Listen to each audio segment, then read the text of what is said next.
Así es, Luis, estoy con Mariano Bosch de la Cámara de Expendedores de Combustibles para charlar justamente sobre este aumento que ya se hizo efectivo a partir de las 0 horas, hoy a la mañana temprano.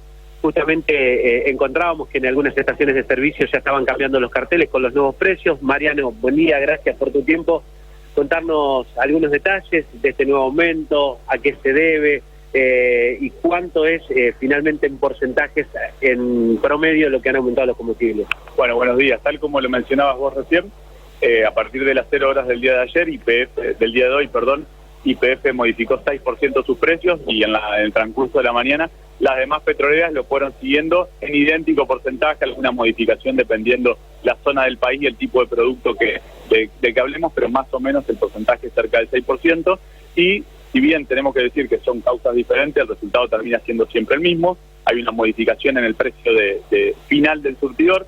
Hace más o menos un mes atrás teníamos una charla también contigo que había un aumento de una cuantía similar. Bueno, en aquella oportunidad sabíamos con anticipación de ese aumento, se vencía un decreto nacional que había pospuesto desde la pandemia hasta el mes pasado el incremento impositivo y si no mediara otro decreto se iba a ver reflejado en el precio del surtidor. Así fue esta vez fue con muchísimo menos anticipación. El día de ayer vimos que con la Secretaría de Energía habilitó o posibilitó un incremento del 22% en los biocombustibles. Para que la gente entienda, cuando se acerca un surtidor de una estación de servicio, carga gran parte de combustible fósil, es decir, derivado del petróleo, y un porcentaje que va entre el 5 y 10%, dependiendo de lo que vaya estableciendo la Secretaría de Energía, de biocombustible. Bueno, estos biocombustibles el día de ayer incrementaron o subieron el precio cerca de un 22% retroactivo a octubre, y eso se ve reflejado cerca de un 6% en el producto final en las pizarras de las estaciones de la ciudad. ¿Cómo impacta, en las estaciones de servicio en cuanto al consumo de la gente, el que habitualmente usa el vehículo para trabajar? Tal vez no varía la manera de cargar combustible, pero sí el resto de las personas. ¿Cómo se ve reflejado en los surtidores? La gente carga menos, carga el mismo monto que habitualmente carga, evidentemente es menor la cantidad de combustible. Sí, por supuesto. A ver, hay que también ir separando el tipo de consumo familiar, consumo empresarial, el que lo consume prácticamente por necesidad porque tiene la obligación de moverse, el que lo hace por una cuestión más social. Lo que estamos viendo desde que comenzó el año esta parte, que el ticket promedio no ha caído, si bien se ha incrementado en cerca de un 20%, hablamos de ticket promedio, siempre hablando de cantidad de pesos, pero si a eso lo traducimos a litro de producto, termina siendo muchísimo menos. Es totalmente entendible, por ahí es una expresión muy poco feliz decir que el combustible está barato en la Argentina.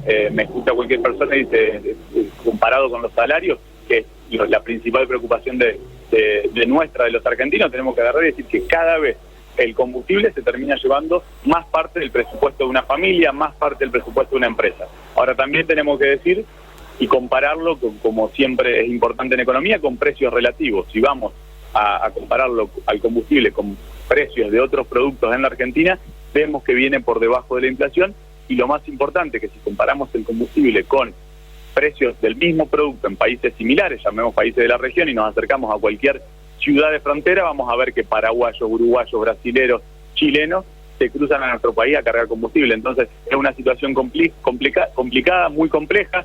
Para el consumidor argentino termina siendo un precio muy caro, muy elevado, que le termina llevando gran parte del presupuesto, pero si vamos a los análisis en materia de costos, vemos que no solo que está barato, sino que no termina cubriendo esos incrementos de las variables que charlábamos. Puede ser por modificación del precio de crudo, puede ser por una modificación del tipo de cambio, puede ser también por una modificación como fuera de los biocombustibles, o puede ser también por modificación impositiva. Tenemos una economía tan frágil, tan debilitada, que cualquier modificación en alguna de esas variables termina reflejando un aumento de precio, diferentes causas, misma consecuencia, y golpea al consumidor, que ya algunos se quejan, otros prácticamente ya están acostumbrados. Por ahí se da este efecto umbral que el primer día golpea y después los consumos vuelven a parecerse un poco más a la normalidad, pero sin lugar a dudas que preocupa muchísimo. Una clara situación que marca esto que vos decías es que siempre se estipuló que la Argentina el litro de nafta super rondaba $1. Hoy está muy por debajo de eso. Sí, primero habría que ver con qué dólar lo comparamos y con qué dólar se puede conseguir en la calle. Si vamos a esa comparación, era un litro de nafta super $1, hoy está muy por debajo de eso. También hay que ser justos y decir que las condiciones de producción en la Argentina no son las mismas que en países similares o países de la región. Hay un barril criollo, hay un tipo de cambio atrasado, entonces por ahí esos números se pueden dar. También tenemos que entender que el precio de los combustibles en la Argentina lo fijan las petroleras con el gobierno nacional. Cuando hablamos de petroleras, la petrolera que domina el mercado, que es YPF, con más de 60% de participación de mercado, tiene 51% de participación estatal. Entonces ahí se da ese juego de la parte económica o contable de YPF, que puja por un aumento de precios, y la parte política, que sabe que un aumento de precios se traslada rápidamente a los demás precios de la economía. Entonces, esa herramienta que tiene el gobierno nacional para ir marcando la cancha, a veces absorbe costos de más, y como en este caso a veces no los absorbe, se termina trasladando al incremento del surtidor, con la tristeza que también lleva de que pareciera que en Argentina está todo hecho de combustible o de dólar. Ya nos están llegando las nuevas listas de precios de los demás productos, entonces bueno, lamentablemente se termina acelerando esta inflación que a principios de año nos pareció una locura que sea de 3 dígitos, y hoy los indicadores marcan que si es del 100% tenemos que agradecer de que no siga subiendo. Entonces la situación es muy complicada. Muchísimas gracias, Mariano. Luis, no sé si queda alguna consulta para hacerla, Mariano. Sí, una pregunta, ¿lo tenés en manos libres? Sí, hola, en altavoz. Mariano, sí, Luis Mino, ¿cómo va? ¿Qué tal, Luis? Muy Más bien. que yo, Facu, te quiero hacer una pregunta rapidísima. ¿Qué tal, Mariano? Sí. Hay combustible, gasoil. Sí. Solamente está la versión premium, ¿no? Hay problemas para conseguir. A ver, hace unos meses atrás, hace 4 o 5 meses atrás, teníamos el problema con un pico de demanda por la cosecha, entonces costaba conseguir gasoil común. Con esa imposibilidad de conseguir gasoil común, algunas petroleras, no todas, sacaron de las ciudades el gasoil común y solamente están comercializando el gasoil premium.